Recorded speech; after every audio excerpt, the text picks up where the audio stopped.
Rumors can be a wild thing. They've been circulating for months. Photographers accumulating images of Donald Trump's right hand, sometimes showing bruises, other times showing an attempt to cover bruises. But all the while meticulously chronicling the where and when and what is going on over a fairly long period of time.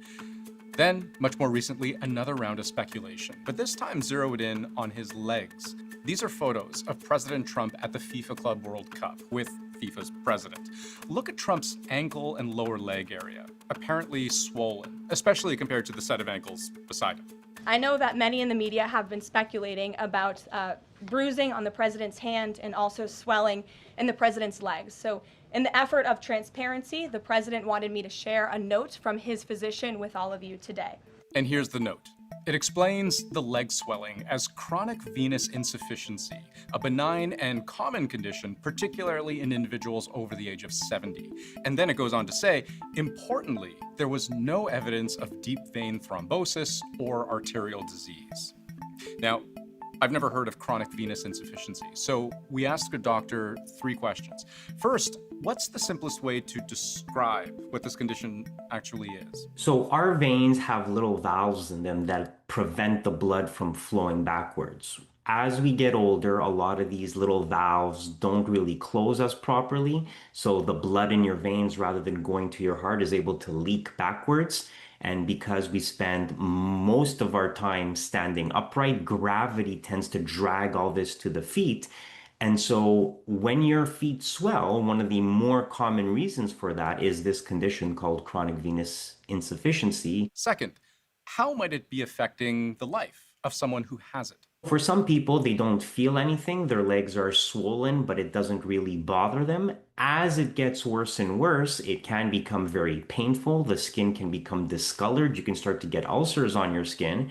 And of course, the more swollen your feet and legs become, the less mobile you become. And third, is it dangerous? It's usually not life-threatening, especially if there's no associated blood clot or other issue. As long as there's no heart failure and no kidney failure, you're probably not going to die from this. It's important to point out, according to the National Institutes of Health, chronic venous insufficiency is incredibly common.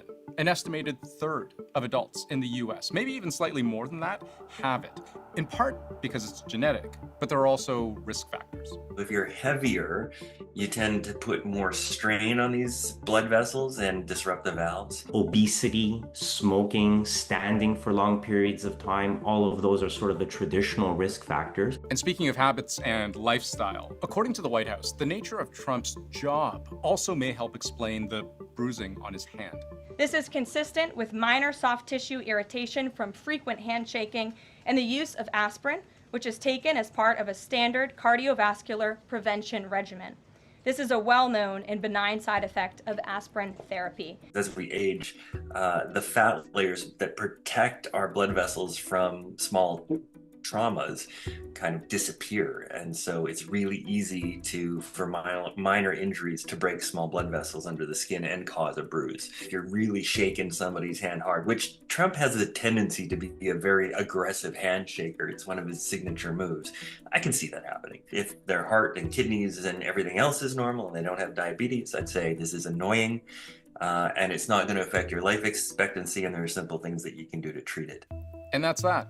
The way I've seen doctors put it, these conditions, as described, affect quality of life, not quantity of life. So as a medical issue, the public interest in this story may actually just kind of stop there. But as a political issue, well, Trump has made both presidential age and health into national spectacles before.